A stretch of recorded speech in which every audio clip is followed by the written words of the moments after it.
Hello and welcome to And the Runner-Up Is. This week on the show, we're talking the 1931-1932 Best Actress race at the Academy Awards, where Helen Hayes won for her performance in The Sin of Madelon Claudet. But why did she beat fellow nominees Marie Dressler and Lynn Fontanne? We'll explore all this and more on today's episode of And the Runner-Up Is.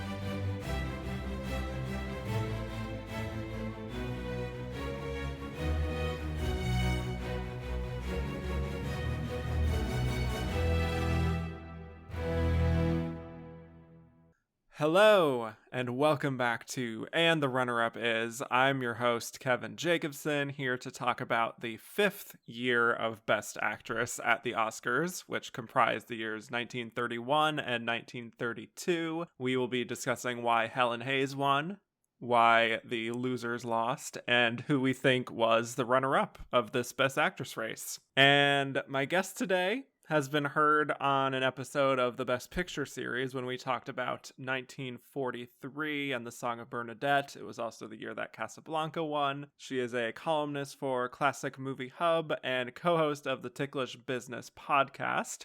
Welcome back, Samantha Ellis. Hi, thank you so much for having me again. It's wonderful to be back. I'm so excited, and I'm excited to have you here for a episode about the 1930s and specifically about actresses. I think we can have a really interesting discussion, I hope. For sure. I say time and time again that the 30s is my favorite decade in film, and I think the Best Actress races are so fascinating too. So combining those two things, it's totally in my wheelhouse. I love it. All right. Well, before we talk about this year, I first just want to have the audience learn more about you and your thoughts on Best Actress. When you think about Best Actress at the Oscars, what comes to mind as your favorite Best Actress win of all time? I think I have some very unpopular opinions when it comes to the Oscars, and I would actually have to say that Louise Reiner's win for The Good Earth would be my favorite. I think. Wow. I know. That is divisive. Right. When you guys get to that episode, it's going to be a very interesting discussion, I'm sure. But I think the fact that she came out of nowhere at such a young age and was the first person, man or woman, to be a back-to-back Oscar winner. I think that second win and the fact that it's easily her best acting performance of her career is so satisfying to me. And just the shock and awe among, critics and the other nominees, I'm sure at the time. She beat out, Greta Garbo and Carol Lombard and Norma Shearer and Barbara Stanwyck. It's really amazing that she won those two very important years in film. Yeah, that's a very interesting answer. I know. You're probably not going to get that one the rest of the series. Probably not. I don't know. Unless I have our friend Fritz from Twitter. He's a big Louise Reiner fan. So I'm sure he'll be happy with that answer. And it's interesting that she felt like those winning back-to-back was sort of detrimental in a way to her career. Because she felt like she couldn't live up to that. So... Yeah, I've had a conversation with her daughter before and talked about that a little bit when she wrote a memoir about her mother.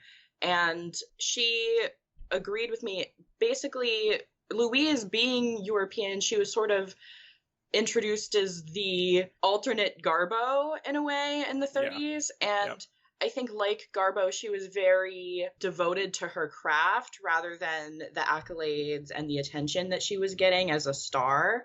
Mm-hmm. And I think by the end of the 30s, she was just done with films. Not only did she feel the pressure to live up to both of those Oscar wins, but in addition to that, she had nothing else to give creatively to the studios and the studio system. She definitely rejected the system and Louis B. Mayer and everything.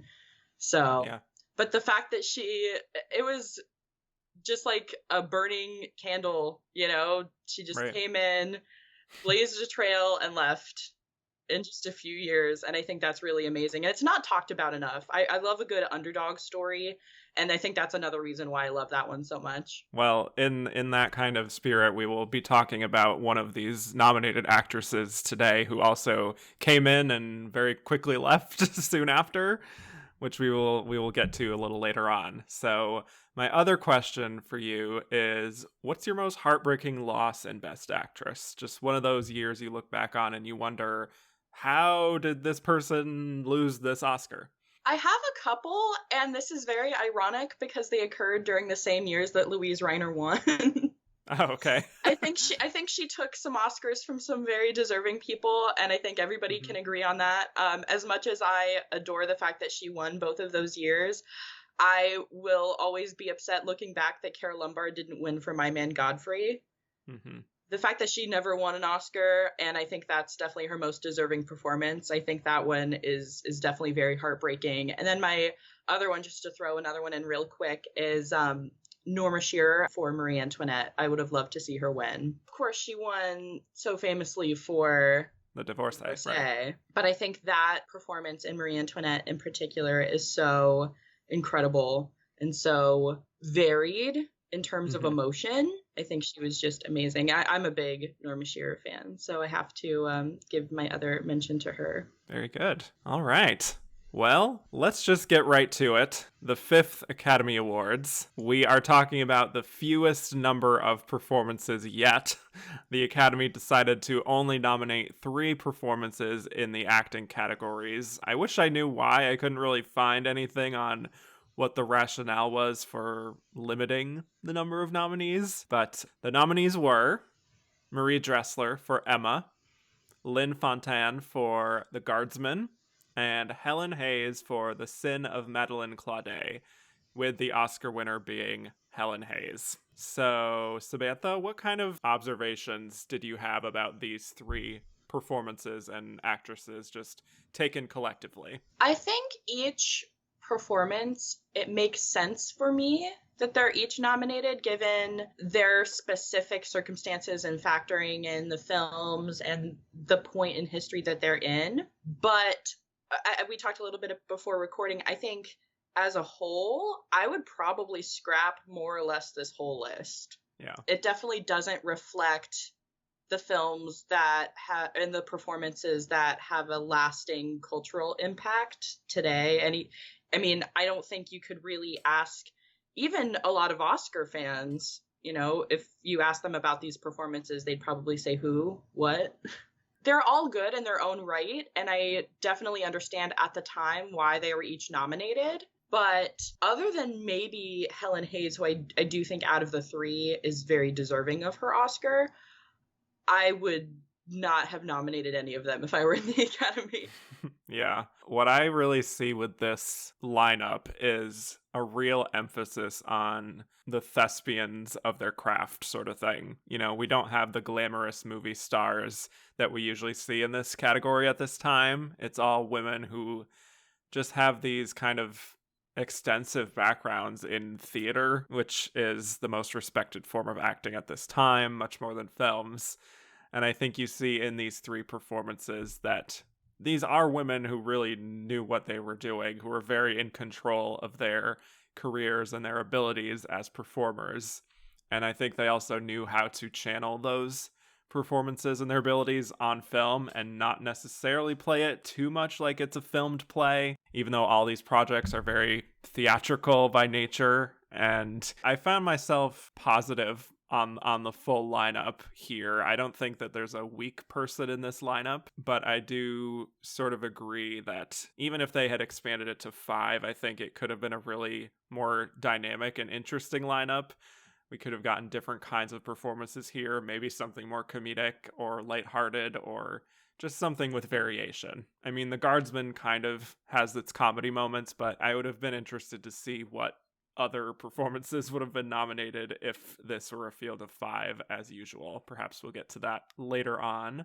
Absolutely. I will say I disagree a little bit. I think if I had to pick a weak link, I would definitely say that Lynn Fontanne. I think she, honestly, talking about that performance specifically, it's really an Alfred Lunt movie.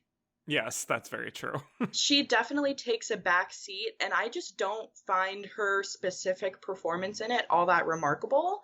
I think because they were a husband and wife team, and because they were both so respected on Broadway at the time, they were really the Broadway stars of their era. I think they both were given nominations for that reason. They couldn't really leave her out if they were going to nominate him, and I understand why he was nominated. But watching the film and really studying her performance in contrast to his, I don't really understand why she was nominated, aside from, hey, you got off of Broadway and tried a movie. Us as the collective Hollywood people are going to give you a nod for that. Other than that, I don't really understand why she was nominated as far as her specific performance goes. Well, we'll get into that for sure. Yeah, I just do think that there was this kind of weird sense of really trying to honor the more people who came from theater and those kinds of entertainers in this case. Absolutely. Which is kind of an interesting theme. Really, yeah. Because I imagine because film was such a new medium and they didn't really, maybe they just didn't know, which ones to nominate for their film performances. I mean, of course, they don't have that hindsight, but I assume they were really trying to build up that prestige those first few years. Like, I know the whole story of, like, they couldn't give the first Best Actor award to Rin Tin Tin. Exactly. I feel like it kind of goes like that. They're just trying to still continuing to nominate the most influential on the stage and not so much looking at films themselves. Yeah. So we'll talk more about that as we talk about these performances individually. Let's just get right to it. Let's talk about these two losing nominees first. Let's first talk about Marie Dressler in Emma. So, much like last week when I talked about Norma Shearer getting a follow-up nomination the year after her win, here we have the same thing with Marie Dressler having won the previous year for Min and Bill. Here she is getting her second and what would be her final nomination for Emma. So here she plays a housekeeper named Emma who cares for a family, not her family. The mother died in childbirth, but has given birth to 4 kids. Eventually, the father becomes a wildly successful inventor, so the family becomes very rich and also very spoiled. And the father then decides to marry Emma, even if it causes scandal in their social scene. And then the father ends up dying of a heart attack, and it becomes a war for his fortune when he just decides to bequeath all of it to Emma, and the kids are just mortified and feel like they're entitled to it. So, Samantha, I'm curious your thoughts on Marie Dressler as an actress before we dive into this performance. I already shared my thoughts about her in Min and Bill last week. Have you seen that film?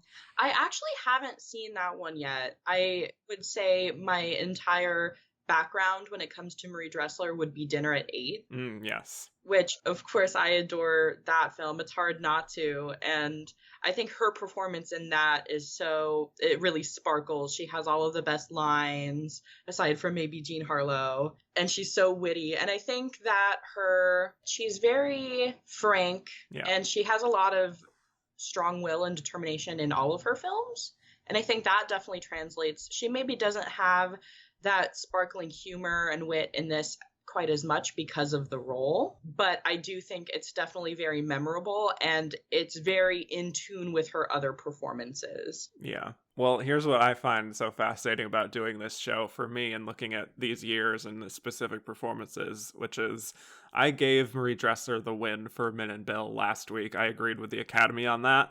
But with this performance in Emma, I sort of feel like this totally blows Min and Bill out of the water in terms of her getting to show her range and showing what she was capable of as more of a dramatic actress.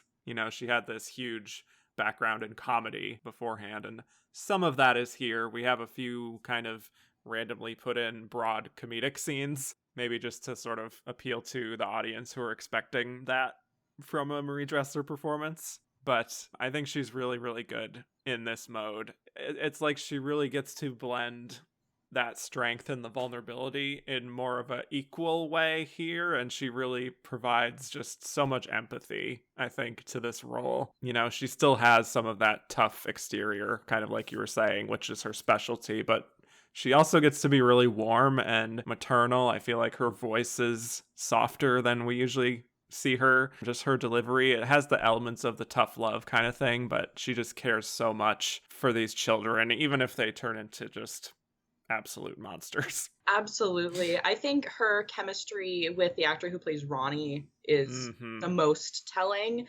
And you're right. She really, at least again, you know, my background with her being Dinner at 8, you don't get to see her in a family dynamic in that film. You don't get to see her warmly interact with anybody. It's more just those quips to acquaintances kind of thing. But in this, you definitely do see a lot more heart and a lot more tenderness coming from her, which I think is so incredible. She's, again, if we're kind of jumping the gun here, but if I didn't give the Oscar to Helen Hayes out of the 3, I would definitely say that she's very deserving of a nomination. Yeah, I talked about it also last week, that the idea of like a comedy star going dramatic is typically a trope that the Oscars tend to enjoy, and also is something that I value a lot with comedic performances who go dramatic, which is they're really able to, in some cases, they're able to blend the highs, the lows, the good and the bad, the comedy and the tragedy. Usually we as an audience have some kind of association or a relationship with actors like that, which then makes those more dramatic moments and the sadder moments in this case, I think, that much more impactful for me. Like, if I'm walking into this film knowing Marie Dressler for her broad comedy, you know, I feel like watching this, it's so much more devastating when we see her go through some real lows in her character's life. Absolutely. I couldn't agree more. I think notoriously, you know, Hollywood always says it's so much more difficult to do comedy. So I would even argue to a certain extent that comedic actors and actresses who try their hand at drama are possibly even better at it. And I think this is a good example of that. Exactly. I mean, as a film, I do think this is pretty all over the place. I don't know if you agree.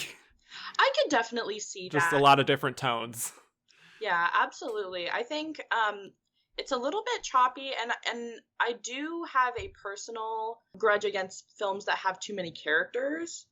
I think it's definitely a big family, but you really only see a lot of them just a little bit. And she throws out a lot of the daughters' names, and of course, you know, you see Myrna Loy, but other than seeing Myrna Loy, I have no idea which daughter is which name and which one was supposed to be, because it's so quick in that regard. Yeah, I think it's very clear that the film is only trying to focus on just her and Ronnie, and that relationship is really the core of what drives her in a lot of ways. Absolutely. Yeah, I think that that's a good thing to focus on. I think it was easily the best part of the film. For sure. And I think it's some of her best scenes as an actress. For sure. Because she has such a soft spot for him, and it's kind of just, it's just heartwarming. I don't know how else to describe it. The chemistry they have together. And he has such a soft spot for her, too. I love all of the little affectionate names when he calls her beautiful. I think it's so sweet. And I will say the ending did make me tear up a little bit. Yeah. It's a sad film. It is. It's surprisingly very tragic. Sad. And it has those moments of lightheartedness, but they're very brief. And I will say one of the things that set this film a little off kilter for me was the score, or lack thereof. Yeah. They played that one lullaby tune, I think 10 times. And I don't know whether they were trying to sort of wrap the concepts of the scenes together to tie them with the same music, or whether they just didn't have the budget for a real score. Well, again, going back to it, they've played the lullaby theme in literally other Best Actress nominees that I've already talked about. So this was a commonly used trope of these kinds of films about motherhood, you know? Right. Not only that, but I think this is right in the midst of the Great Depression, and they're also still trying to find their footing when it comes to even making films at this point. So I think it's possible that it was a very deliberate choice and they could have put a score in if they wanted to. But I think to a certain extent, they didn't really even have the concept of original scoring back then. Yeah. I think it wasn't until the end of the 30s, the mid tail end of the 30s, that you had those really iconic scores that were unique to those films. Right. The Gone with the Winds kind of Terra That's theme. exactly what I thought of. Max Steiner, everything else. Oh, yeah. Right. But I think that what she's able to do is really ground all of those different tones well within the film. I mean, it's one of these films for me where we have this one central performance, and it all begins and ends there for me. Like, the story is decent, like it's sort of melodramatic, but you come to see this to see Marie Dressler do her thing. And even by the end, when we're dealing with some really dark stuff and, she's on trial and being accused of murder, there's just, this wild mishmash of all these different genres, but she really grounds it and she kind of elevates this material. And I think, it's refreshing for me to see a woman who looks like Marie Dressler in this kind of a straightforward drama role at this time, especially when I'm looking at these other nominated performances that are about motherhood and kids and domestic drama. And these are the kinds of roles that would be given to the Greta Garbos and the Norma Shearers and Ruth Chatterton. But, she really shows that there's value in these kinds of stories with women like Marie Dressler at the center of them. Absolutely. I think she's really the glue that holds this film together. She's definitely the reason you watch. And I completely agree with you. I think that a lot of the leading ladies of the 30s and even beyond that, of course, you've got the Best Actress nominee trope of the glamorous woman who dyes their hair a mousy brown and puts on some glasses and she's so nominated brave for an Oscar. But yes. This is 100% real, 100% genuine, and she's much older than all of the nominees, really.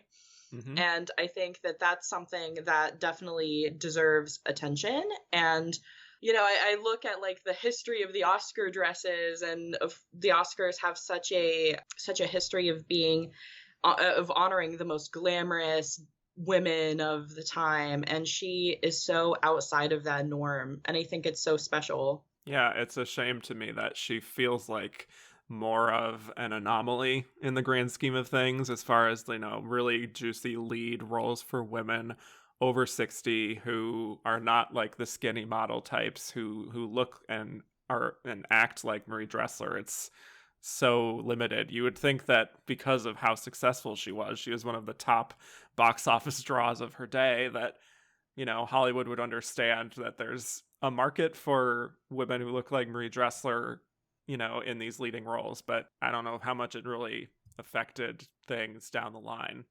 Right. I don't think that any of the studios were really looking to emulate or continue that kind of role later on in the studio system. I didn't, we were just talking about Louise Reiner. They pretty much signed Louise Reiner on to be a second Garbo. They didn't really have a second Marie Dressler after she passed away just a couple of years after Emma. They didn't really try to explore that demographic anymore, which I think is a shame. Yeah. I will say it's definitely a testament to the era that she was nominated and that this performance was exemplified in the way that it was. I think this is such a Depression era film. Yeah. And she's such a Depression era actress. It's so raw and realistic, and I love that. Yeah, we talked a whole lot about that on last week's episode, just about how it makes so much sense that she was a star in this time period for multitude of reasons. Like, she has like the broad comedy style that can sort of entertain the masses, but then also is someone that you have someone who looks like Marie Dressler in your family, so... Absolutely. In your family, on your street. In your neighborhood, yeah. You're not going to find a Lynn Fontanne on the street. Perhaps not. But I did want to I wrote down a few just individual scenes for her that I wanted to highlight. I love the scene where the father goes to lie down and she's playing the piano and she sings for him. You know, it's one of the happiest moments in this very sad film, where she's performing this song that the family has just loved for years and years, and there's just such joy on her face. And that obviously doesn't end up lasting too long because he passes away while this is happening in classic dramatic fashion. But it's like, you know, here she is at her happiness, and then that happens. And the same thing later on when she's in the courtroom and she's exonerated, and then she finds out about Robbie. And, you know, I think the mix of emotions, I think she's really good at that. Absolutely. I think other than the ending, which I touched on a little bit, the other scene that stands out for me is right at the beginning when the wife gives birth and she's on the top of the stairs and all the children are surrounding her and she's holding the baby, and Gene Herschel's character, Mr. Smith, he, you know, is excited for his new son and everything, and then she basically has to deliver the news to him that his wife dies while she's surrounded by these kids. She has to make sure that they don't know, but she's telling him, so she sort of mouths it, and I think that was really powerful. Yeah, absolutely. And you see there that, you know, she knew how to, I mean, this sounds like treating actors with kid gloves a little bit, but it's like in this time period where we had stage people going to film, they knew how to perform for the camera. They knew the intimacy of film as opposed to something like on the stage. Right. I don't think you could convey the subtlety that she gives in that scene to the stage. Right. And I think that's what makes it so particular and so special about this film and about her performance in it, is that she was able to do those things, and that she was already so skilled at doing those things when she had that stage background. And then to bookend that, I think the ending is beautiful. I mean, it's a little like cute that they decide to name the newborn kid Ronnie, but you know, it's fine. I do think she really brings it to that scene as well. It's just a really well-rounded performance, and it is really unfortunate that she would die in 1934, just 2 years after this. You know, she could have had an even longer career because she was still in her prime. As strange as it is that it's like this 65-year-old woman would be in the prime of her career at that age in Hollywood as a leading star and getting these kinds of juicy roles. I just wish we got more. I think she definitely could have stayed throughout the 30s as a leading actress, and even beyond that, she could have gone into the 40s and 50s in some of those more maternal or, you know, grandmotherly roles. Even I could definitely have seen that as a trajectory for her career. She was so talented. Yeah, I mean, you substitute her for like Jane Darwell in The Grapes of Wrath, and it's like she could have done that, you know? Absolutely. Yeah, that is a perfect example. I think Jane Darwell, she is a sort of pseudo Marie Dressler, not to quite the same extent, but I definitely see that same, we were just talking about that same demographic almost, right. But I think that Darwell sort of lacks Dressler's knack for comedy, and I think that she could have added a little bit of lightheartedness to some of those serious roles that Jane Darwell took on, like that. Yeah, so the New York Times said that this was Marie Dressler's best performance yet, and they said Miss Dressler's impersonation is one of the finest character studies that has come to the screen. So really, really high praise for this performance in this role. Again, really in the prime of her career, not only in terms of box office, but just general respect among critics and industry people. So anything else on Marie Dressler before we move on to the other losing nominee? Not that I can think of. I mean, we really touched on how special Marie Dressler was for the time, and I do think this is again, I only have two to compare, but I think this is easily the better of the two Marie Dressler films that I've seen. It does show such a depth of character. Yeah, it's definitely the best I've seen from her, and I want to explore more after doing this little adventure here with these two nominations. So definitely, I completely agree. I think especially like once the best supporting actress category became a thing, I think she could have stolen that a few times too. Oh yeah. Oh, for sure. Yeah. And I mean, if it was around in 1930, even, they probably would have even already given it to her for Anna Christie, where she's so good. Exactly. She So, really adds to any film that she's in. yep. All right. Well, let's move on to a very different kind of actress and different kind of career trajectory. Lynn Fontanne for The Guardsman. So, yeah, another interesting backstory here with Lynn Fontanne. She was, as you said earlier, one half of a powerhouse theater duo, her and Arthur Lunt. They were married. They were very accomplished. They also did this on the stage already together in the 20s. She also did things like Pygmalion and The Brothers Karamazov, and they did Elizabeth the Queen, which is actually integrated into the first scene of this film. This ended up being their first and only film together as leads. This film is about an actor and an actress who do not receive names. They are just the actor and the actress, and they are married and they are performing in theater together. He's very insecure about her being, like, I don't know, I guess too beautiful for him and sort of out of his league. And he assumes that she'll leave him for someone more attractive. So he decides to prove that she wants to cheat on him, basically, and leave him. So he decides to dress up as a Russian guardsman, hence the title, and seduce her. And that way he'll kind of trick her into admitting she wants to leave him. So, interesting blend of comedy and drama. Both of them are nominated, as you said. They're only acting nominations before they decided we don't like this, and they returned to the stage. You already mentioned a little bit on her performance, but what did you think of this film? I think it's a very interesting plot. The plot definitely drew me in arguably the most of all three. I do love a good romance, and I think romance with complications is such a fascinating and delightful trope from the 30s. Like, I love, the Astaire and Rogers films that sort of play on that so much. And I think this is a really good example of, I mean, Astaire and Rogers could have easily done this. Mm-hmm. So the plot definitely drew me in.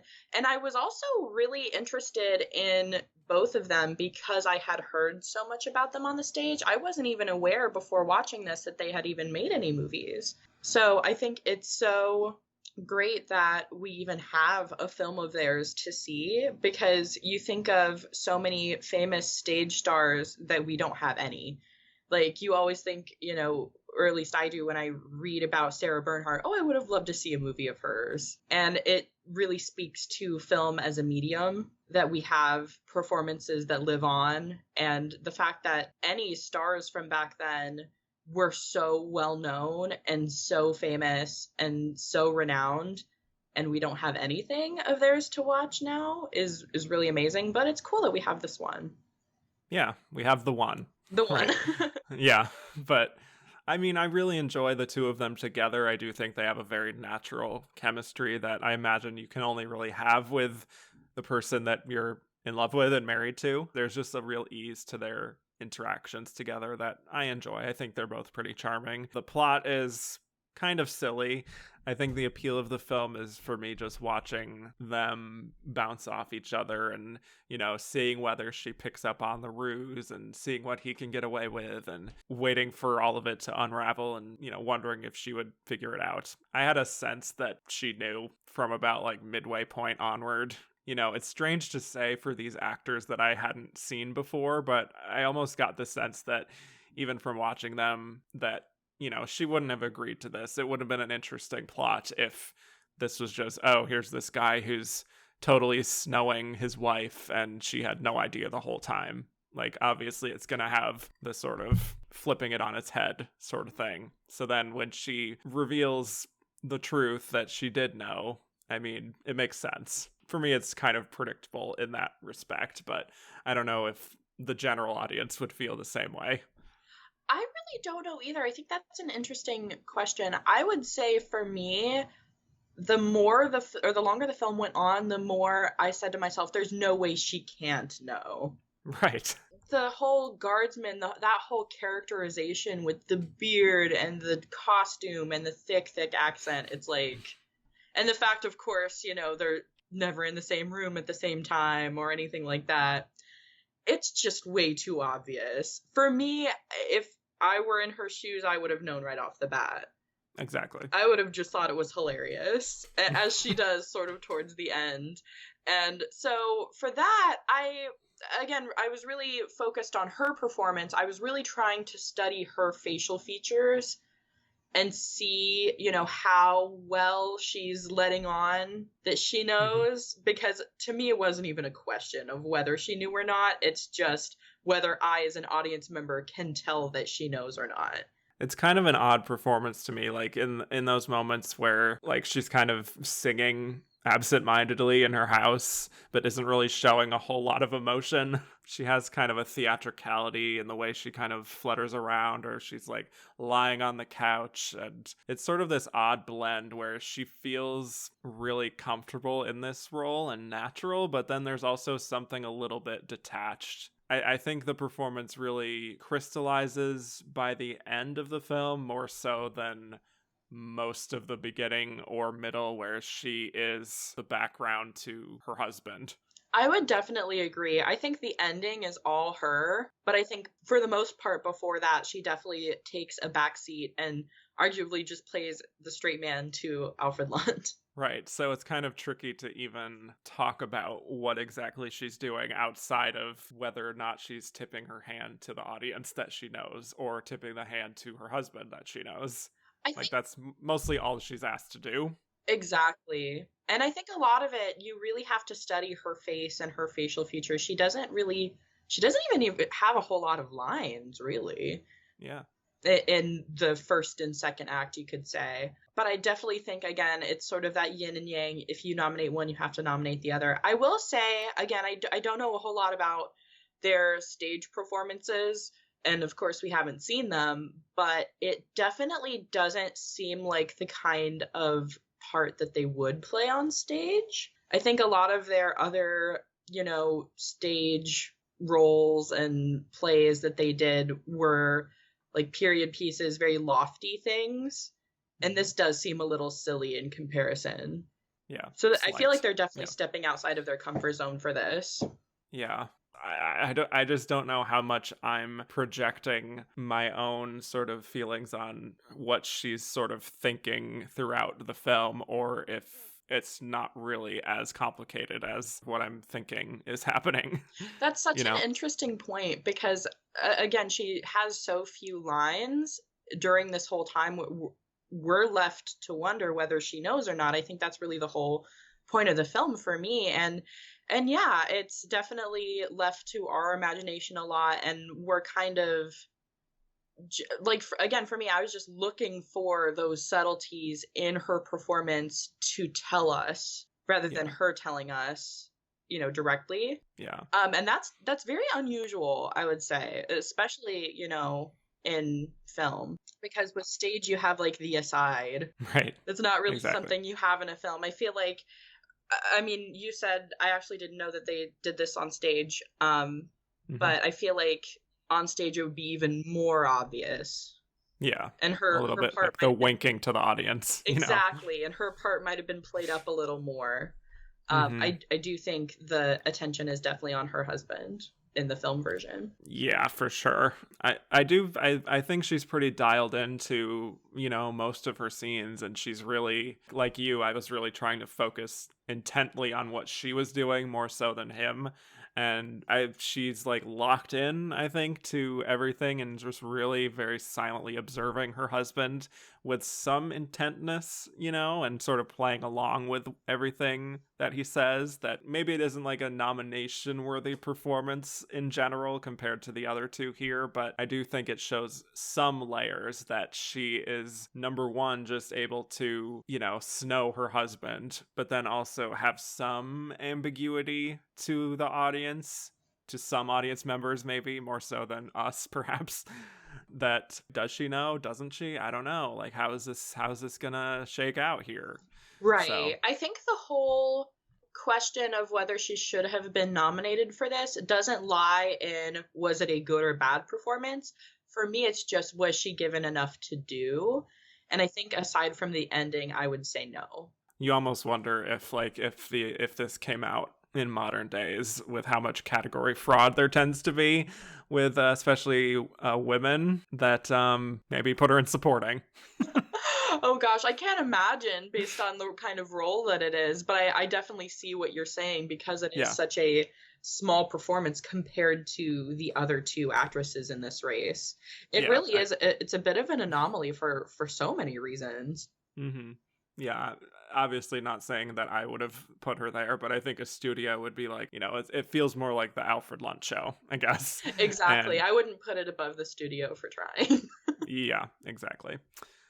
But I do want to mention the final scene where I did find it to be kind of interesting and being a little bit ambiguous. I was curious your thoughts on her final sort of gesture, because it's like they embrace each other, everyone knows the cat's out of the bag, and then Bernard, who is this friend of the actor, he's standing there in the doorway and he asks her if she really knew the whole time, and she gives him like this really knowing look and just sort of methodically nods her head in a way, and I don't know, it doesn't end up really saying anything that her husband can pick up on, and that made me question, like, is she trying to just protect her husband's pride in this case, or is there a possibility that like she really didn't know until a little later on and this is sort of her way of exerting some control over him?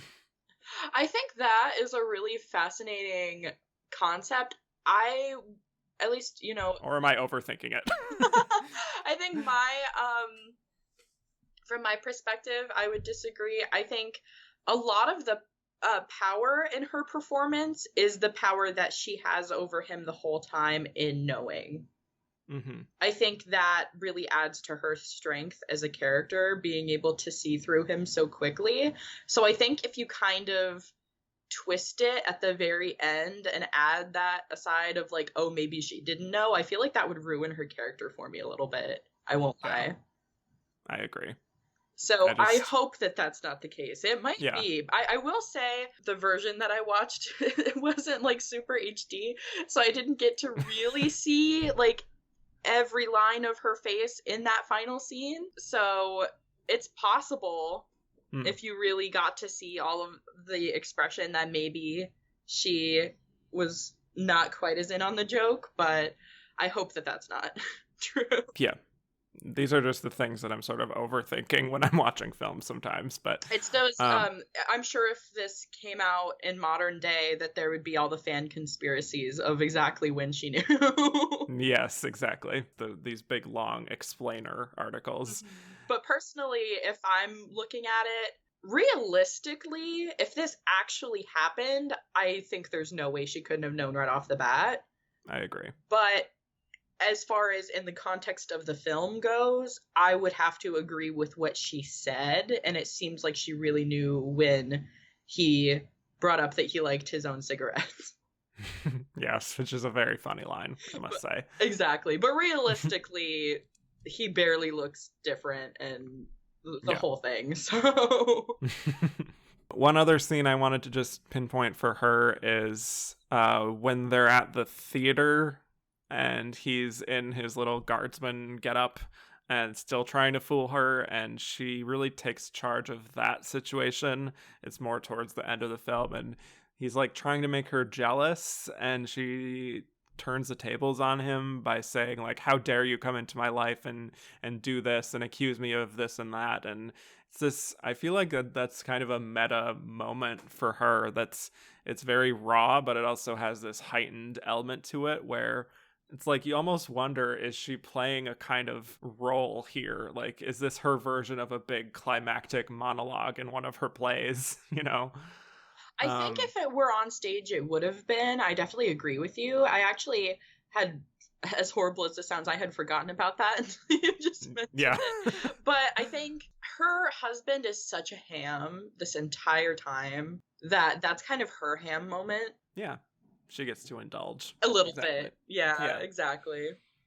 This review from the New York Times, I think, really highlights the respect that this couple had at this time, where it says, "It is a pity that there are not more Fontannes, Lunts, and Molnares to help out the screen, for then the medium of entertainment would be on a far higher level." I think that just goes to show how respected they were, and honestly, for lack of a better word, how highbrow they were. Yes. And I think that really translates to why she got the nomination, in my opinion, for maybe not a super deserving role. Right. But it was the type of role and the type of person she was and her status. Exactly. That really helped. Yeah. Let's get to our winner, Helen Hayes, for The Sin of Madelon Claudet.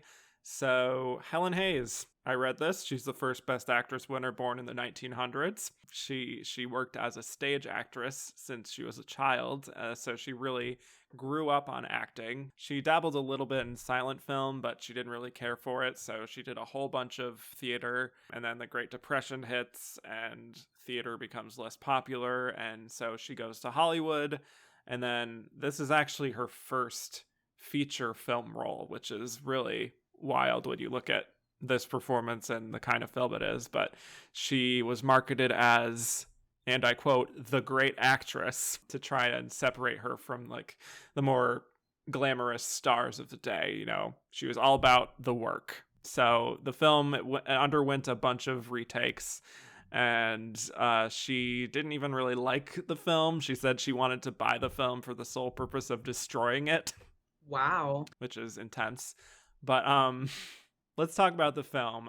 She plays Madelon Claudet, who is a young woman who falls in love with a guy who ends up leaving her, but turns out she was pregnant with their child, and she gives birth to a son, but she can't raise him on her own, so she has her friends take care of him, and so she goes on to have a romance with another older guy played by Louis Stone, and he turns out to be a criminal, and she's arrested as an accomplice, even though she did nothing wrong, but she's sentenced to 10 years in prison. And she gets out, she finds out her son wants to send him money to provide for him from afar. You know, it's kind of a plot that I've already encountered quite a bit on this show, as I said, with, Marie Dressler and other kinds of mother roles, you know, and sort of fallen women is another trope. There's so many different kinds of the classic tropes of a Best Actress winner in this performance. But I think in terms of pure performance, she just knocks all of those other performances I've seen just out of the water. So what were your thoughts on our Best Actress winner here? I definitely agree. I don't think that you could physically make a film that has more Oscar-worthy tropes than this one. I literally, all the things that are popping into my head are just other films that emulate a lot of these themes and a lot of this type of character. I'm thinking of Stella Dallas, Mildred Pierce, Les Miserables even. So I think it's definitely been done before and has been done to a great extent since, but she definitely handles the role with grace and with precision. There's really a lot going on with this film. I'm not the biggest fan of it overall. I do think it sort of rushes through the story to the extent that it sort of feels like almost a Cliff Notes version of this story without really settling into one part of her life well enough. I could see that. I definitely agree. Yeah, but when I found out that the film was sort of being retooled and having to reshoot pretty much everything, it all kind of started to make sense to me that this is the result of that. But none of that has anything to do with how I feel about her performance. You know, I think she really rises to the occasion, and it is so impressive to me that this is her first feature film, her first talkie, because, you know, to me, she feels really comfortable in front of the camera. You know, she does something that a lot of theater actors of this era couldn't quite do necessarily, which is to really trust the intimacy of the camera. And she doesn't have to be performing to the back row, I guess, even though she still has a number of those showier moments. Right. I think, as we were sort of mentioning with Marie Dressler and Emma too, I think this is such a product of its time. I think this is the exact kind of film that audiences wanted to see at this point in history, that really layered, real, authentic performance that you could only get from the Depression. And there are some really opulent moments too, so it almost plays into the escapism a little bit as well. For a second there, you believe that she's going to be really happy and really well off with Lewis Stone, and then that's kind of snatched from you. But yeah, I think there are so many layers to this performance, and I would say she's really ahead of her time. Yeah. Because again, this sort of thing was played out since, but she was really the first. Mm-hmm. Yeah, and she has a number of really great subtle moments too. Like, the best part of it for me, and I'm sure some people might disagree with this, but she feels really believable at every stage of the film and every age that she plays, which she's playing this woman who's, I don't know, 20, 30 something, all the way up to like 60 or 70. I don't even know, but she looks even older because she's had such a hard life. Exactly. Yeah, but it's like she changes her voice. She sounds older. The makeup, I think, is decent enough that it's not too distracting. And it works for me. You feel like you have really seen this woman's life.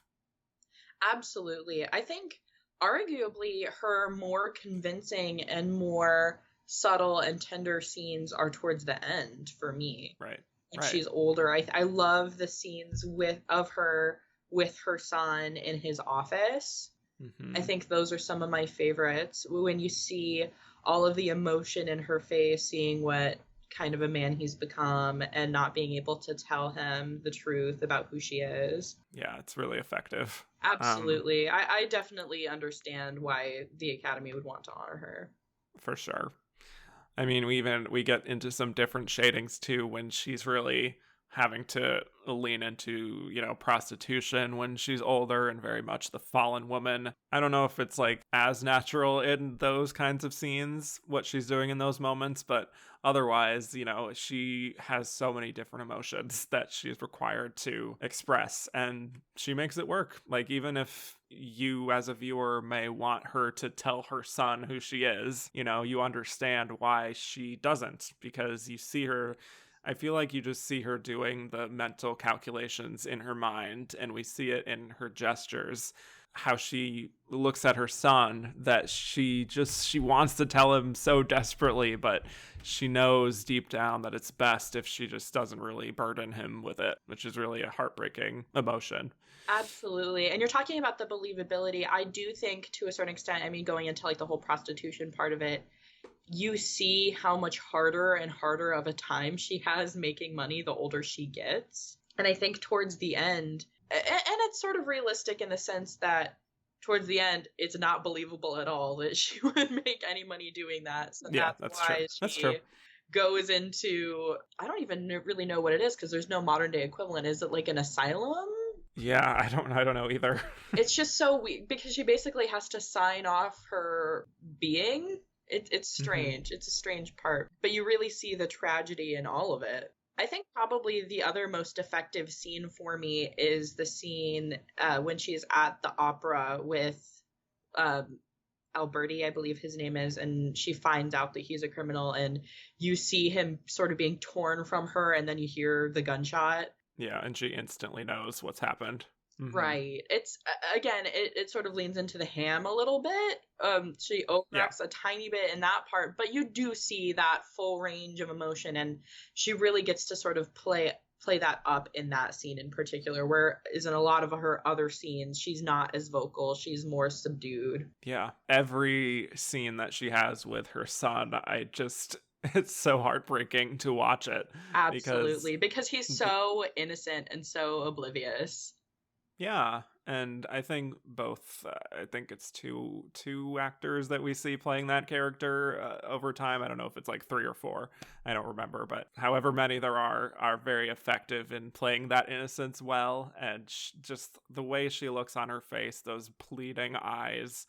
The more I think about it, the more scenes I can name where it's so heartbreaking and so effective. I mean, the scene where she's giving him the chocolate too, and yeah, she, finds out that she can't take him home with her. and all of that. It's definitely a very layered and emotional performance.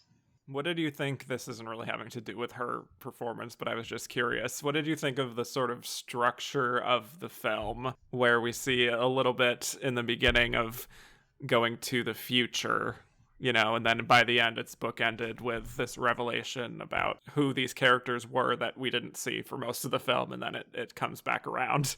I think on one hand, because I saw a very similar film structurally to this just a little bit ago. I saw Maytime with Jeanette MacDonald and Nelson Eddy, and the structure is very nearly the same. The plot is totally different, but it starts with this, older woman talking to a younger woman and sort of warning her and going through her whole life as a warning to her and trying to get this younger person to make a different decision than they're making. And I think that is, I have my positives and negatives with that kind of story structure. I think the young person who this whole story is being told to is probably super oblivious, and you don't get to see them much either. Right.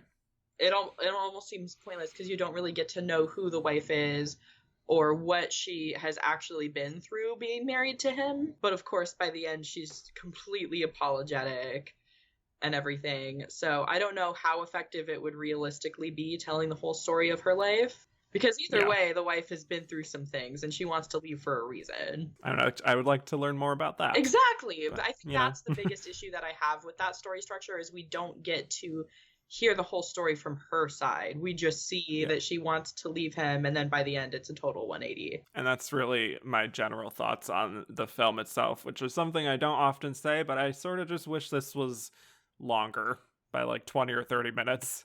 I don't usually want that for film. Right. I think there are a lot of films where you want some scenes to be cut out, but I would agree with you. I think definitely some more time in the beginning and the end. Mm-hmm. But I do think that the middle is appropriate. Yeah. This review from the New York Times said about Helen Hayes, "This actress's superb portrayal in a difficult role leaves only the regret that the powers that be did not see fit to have her make her screen debut in a more cheerful study." Still a positive review for her, but this sort of sense that they wish it could have been a bit more lighthearted. And it wasn't a film that was necessarily the best reviewed in general, but pretty much universal praise for her. Right. It's really interesting how the reviews for her aren't quite as, I mean, they're favorable, but not quite as lavish in their praise as they are for some of the other nominees. Yeah, so, I mean, I don't know if people just didn't really know what to do with sort of this new actress, newer. It was hard for me to really sense the differences in reputation and what people knew about these three compared to each other. Well, I think it also plays into the escapism that audiences really wanted in the 30s. Mm-hmm. Versus what they got with this film. I mean, as we mentioned, even Emma has those comedic layers to it. At the time, I don't really think they wanted to pay money to see a film like this, necessarily, as amazing as her performance is.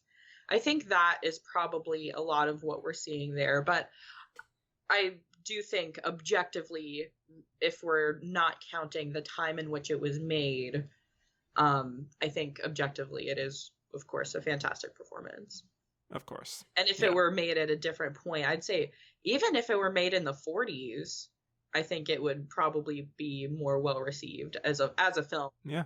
In addition to her performance. That's a good point. I mean, she did feel sort of ahead of her time in many respects, as you said earlier. Absolutely, very modern in a lot of regards. Yeah. Mm-hmm. So this is one that I imagine not a whole lot of general audience members will have seen this, but it's one that I definitely recommend to see a really great acting performance from this time period. Unfortunately, I'm not going to be able to talk about Helen Hayes again because the only other time she was nominated was 1970 for Airport, which she also won for, but it was for Best Supporting Actress, and that does make her the actress with the longest span between wins, and that's 38 years, which is really quite astonishing. That is so incredible. It's such a feat. And she's also one of only 4 actresses to be nominated for 2 Oscars and then win both of those Oscars. We mentioned one earlier, Louise Reiner, and then Vivian Leigh and Hilary Swank. Hilary Swank still has time to be nominated again, of course, but as of now, it's just that very elite group where they only nominated them twice, and both times they won. That is so amazing. I also, of course, we can't go without saying that she was the first actress to win the Triple Crown of acting. Yes, that's true. She is an EGOT winner, a very rare EGOT winner. So has she won a Grammy? Yeah. Wow. Mm-hmm.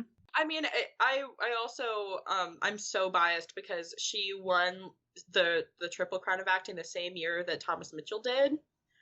And I'm such a big fan of Thomas Mitchell. It's so funny that she sort of got that from him in just a little bit less time. Yeah. She won a Grammy in 1977 for Best Spoken Word Recording. Oh my goodness. I feel like that's what all of the EGOTs win Grammys for. Pretty much. For something called Great American Documents. Wow. There you go. Yep. One of the more accomplished actresses we'll talk about today. But yeah, I mean, she won 2 Oscars, she won 2 Tonys, an Emmy and a Grammy, and even a special Tony for Distinguished Lifetime Achievement in American Theater. Incredible. So let's just get to the Oscars. I mean, I feel like we've sort of already spoken just about how it seemed pretty clear in general that she was going to win this, if not even just on merit. Just the fact that she also was a big moneymaker, and she was also in Aerosmith, which was a Best Picture nominee. So, that plus this performance, I think, helped to make her a very sought-after actress in Hollywood. It's like, oh, here comes Helen Hayes. Right. I think it was arguably fairly predictable that she would win, especially because I didn't really, as popular and as deserved as Marie Dressler was for her first win, I think she didn't jump out to me as the type to be the first to be awarded twice. And as we sort of mentioned before, I really didn't see it going to Lynn Fontanne. So I definitely understand and agree with their choice here. Yeah, I was also reading there was actually a petition that was floating around ahead of this year's Oscars to prohibit repeat winners. Wow. Yeah, but it was voted down. So, yeah, I mean, I guess there was some sense that we really wanted to spread the wealth, and we didn't want it to just become this thing where we give it to the same actress every year that they have a great movie. Right. So. And then, of course, Louise Reiner comes in about 5 years later and just... I mean, there's a block of 4 years where it's just Bette Davis and Louise Reiner.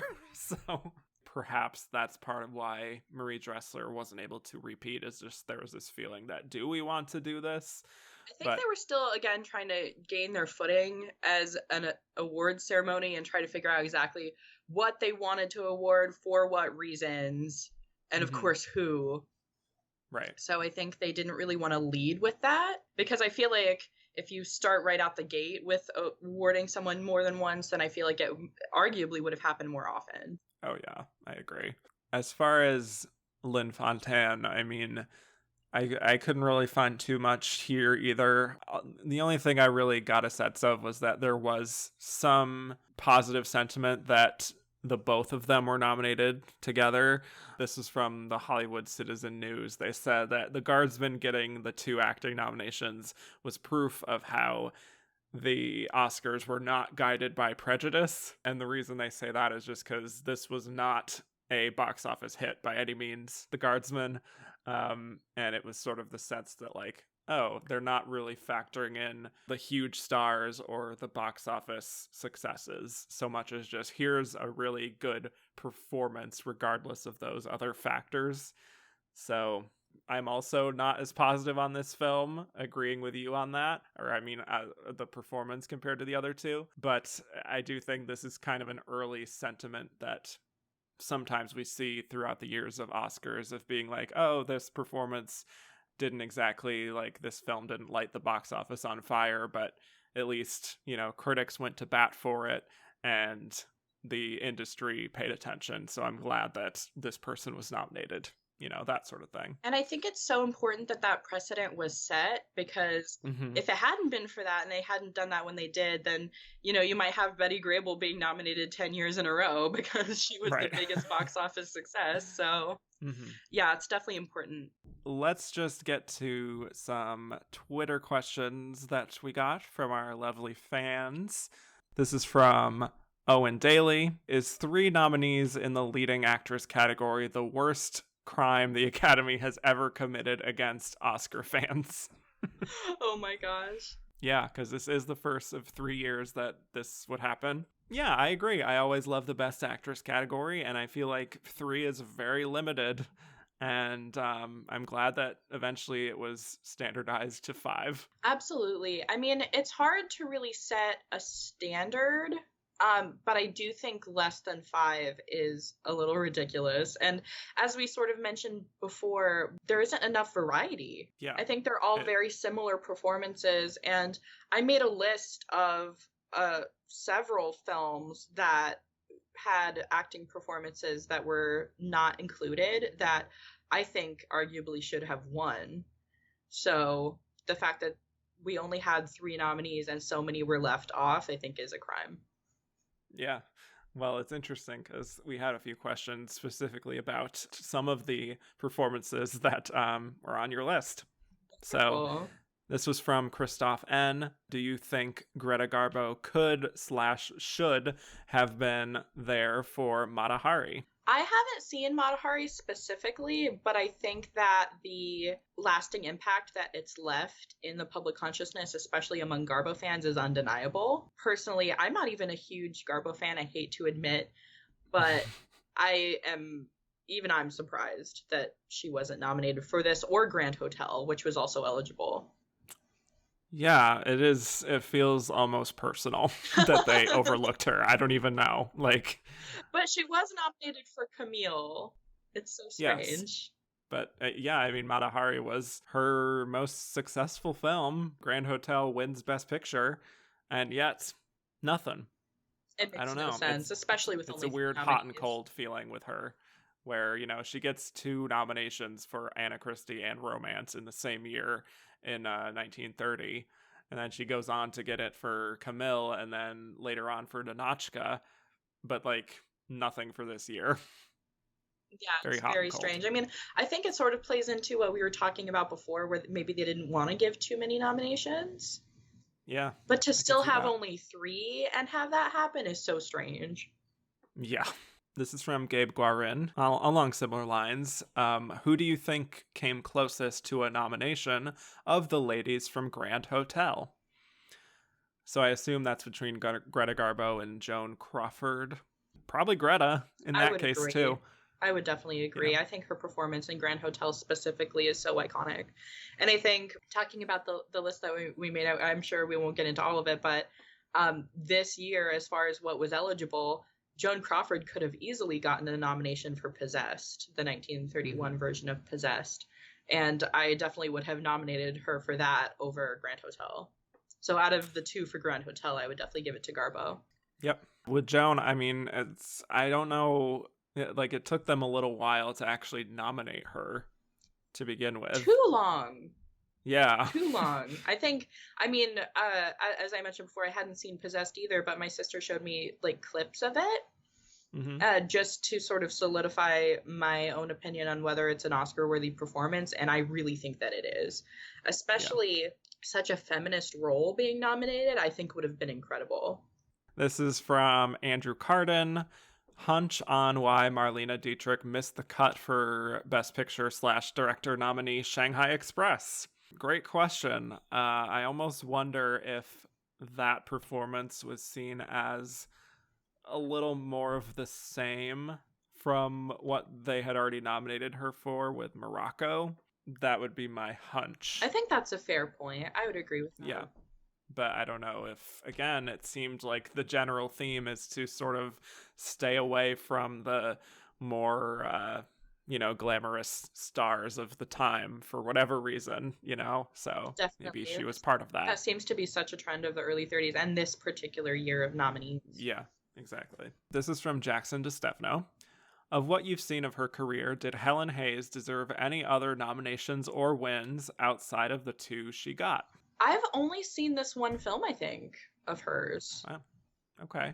I think she was deserving of this. I again, you would really have to study each film of hers and the, context in which it was nominated, the other nominees and all of that. I think all I can really say is I think she was deserving of this one. I wouldn't know about the others. Well, the trick with this is that she had a not consistent presence in film in general, so there's not a whole lot to choose from, but I think maybe she should have gotten a nomination for Anastasia in 1956. I believe what happened there is that, she was Helen Hayes and was campaigned in lead when she is not the lead of that film by any means.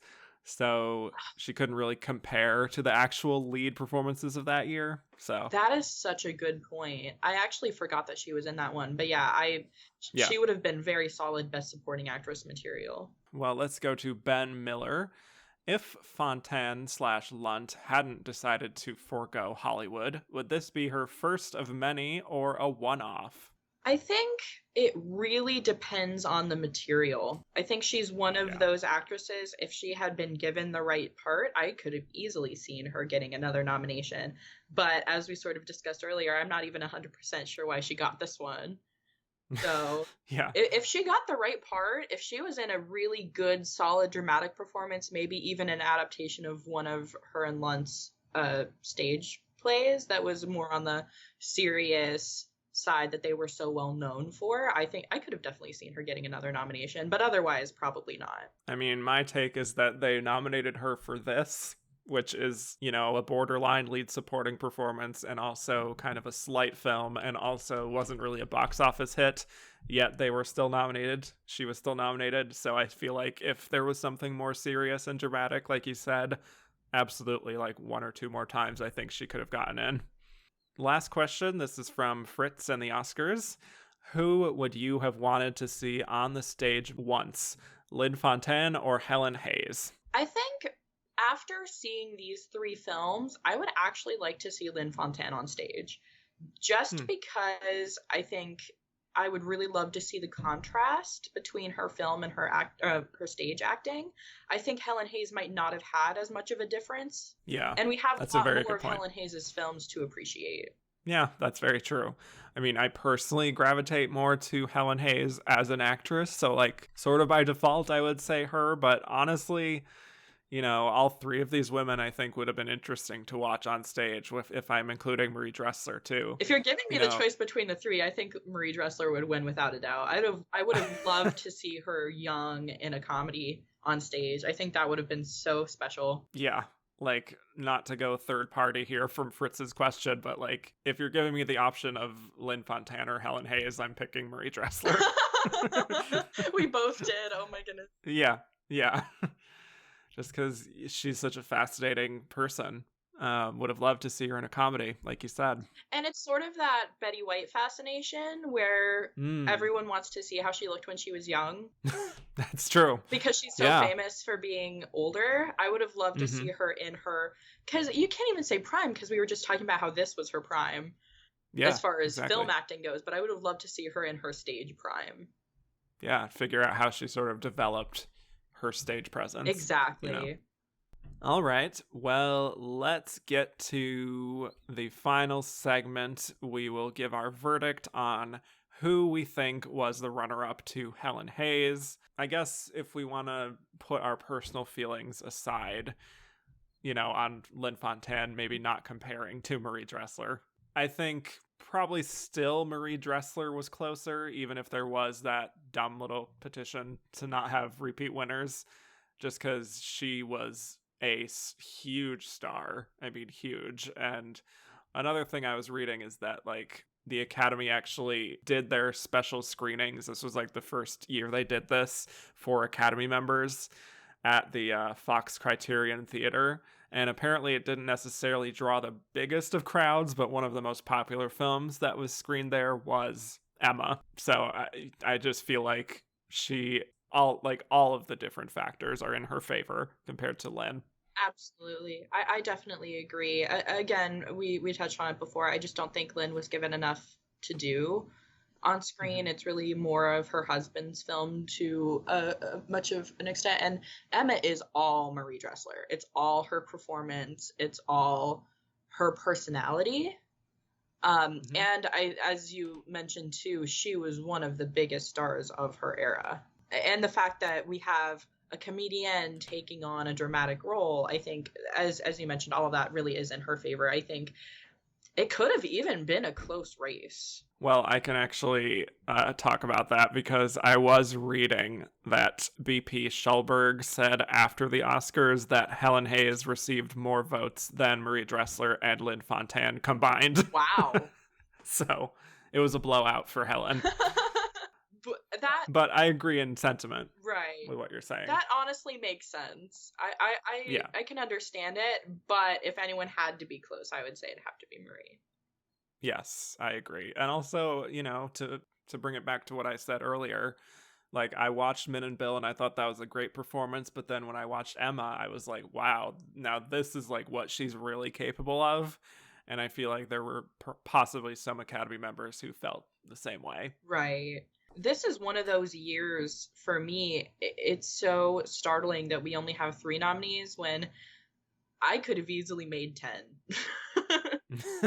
Did you want to list any others worth mentioning? I can't go without saying, I mean, if we're going to talk about who we would physically give the Oscar to if we're giving out Oscars, I would genuinely, and this is another one that sort of borderlines on leading and supporting actress nominees, possibly. But I can't imagine Miriam Hopkins not winning for Dr. Jekyll and Mr. Hyde. I think her performance is so ahead of her time. It's so layered. It's so saucy, for lack of a better word. It really embodies that pre-code era. And just that scene when she sees him in the reflection of the mirror, I think is just like one of the most iconic moments of the 1930s. In film for me. And I love Miriam Hopkins. I think she deserved more nominations in general. But this is definitely what I would have given her the win for. So the fact that she wasn't nominated is a crime. Just to throw a couple more out there, I'd say Freaks. Olga Baklanova definitely gave a really memorable performance. And I think we talked a little bit before we recorded, there's a huge difference here between the acting performances that were nominated and the acting performances that continue to have an impression on the public and continues to be a cultural subject. I think Freaks continues to have that lasting power. Oh yeah. And her performance specifically. The other one that I seriously cannot understand why she wasn't nominated, much less won, was Mae Clarke for Waterloo Bridge, the 1931 version. I only saw that recently, I'd say within the last 6 months, but it was just incredible. It was so good. I'm super partial to the 1940 version. It's one of my favorite films of all time. But I think this sort of pre-code version, I think, is just so memorable and so emotional. And it seems like the kind of film that would be nominated. Yeah. So I really don't understand why she wasn't nominated for that one. I personally haven't seen it, but that is a very good recommendation. It's really wonderful. I avoided seeing it for so long because I was so attached to the 1940 version, but it's definitely worth watching. And it really, again, I would say of all of the ones on my list that I think should have been nominated, I think that this one, Waterloo Bridge specifically, it fits in so well with the other nominees. Yeah, missed opportunity. Exactly. But yeah, I mean, just to say my own, I mean, obviously I love Marlene Dietrich, so I'll take any opportunity to nominate her again. She was only nominated once, so Shanghai Express obviously is so iconic for her. Yeah, I mean, Greta Garbo, again, going back to her for Grand Hotel would have been great, or Mata Hari. Yeah, I just agree in the general sentiment that this feels so limited. It really compared to what it could have been. But, and as we were talking about before we recorded too, pretty much every adaptation of A Star is Born resulted in a Best Actress nomination. So the fact that Constance Bennett wasn't nominated for What Price Hollywood is also strange. Yes, exactly. Because I think she did a very good job. And I really quickly also have to mention, I would have loved to see Jean Harlow get a nomination, and I think Redheaded Woman is quite possibly the most deserved of all of the films that she was in as far as receiving an Oscar nomination for it. So I really think that's a super out of left field. I don't think it ever would have actually happened. But if somewhere someone in the world wanted to give Jean Harlow an Oscar nomination, I think this would be the one. Yeah. It would have been nice if it happened. I would have loved it. At all. I don't even care about her winning. I'm just so partial to her, and I adore her so much. I would have loved to see her be nominated. Well, of these 3 nominees that we do have, who would you have voted for? I feel like this is a very obvious question. I actually, the more I think about it and the more we discuss it, I think it would have been a little bit tough between Emma and The Sin of Madelon Claudet, but I ultimately would have also voted for Helen Hayes. Yeah, I agree with the Academy once again on this one. I think this is a very, very good win, and I'm happy that she won this. You know, if I hadn't have given Marie Dressler the win last week, maybe I would have been more inclined to say that Marie Dressler should have won this. But either way, I'm happy because in my own personal view of the world in my head, it all played out exactly how it should have. Right. So there you go. It's so nice that she had an Oscar going into this, because I agree with you. If she hadn't, I would have been more inclined to want to give her one for this. Right. That's just funny how that sort of works psychologically. I know. Now they both have it, and it's so nice. Right. You can, yeah. It's almost like the Jimmy Stewart complex. You can sort of imagine in your head that he won for Mr. Smith Goes to Washington. Yes, exactly. Retroactively. In this one, I think proactively, she won an Oscar for Emma, so they could also give one to Helen Hayes. There you go. Exactly. I like it. All right. Well, Samantha, thanks so much for joining me. This was a really, really fun discussion. Wonderful. Thank you so much for having me. I love talking about all of this. I could go on all day about the 30s and Best Actress nominees. Well, where can people find more of you on the internet? Well, my website is musingsofaClassicFilmatic.com. You can find our podcast a variety of ways. You can find it on Spotify, Apple Music, everything, all of that good stuff. And you can find it at ticklishbusiness.podbean.com.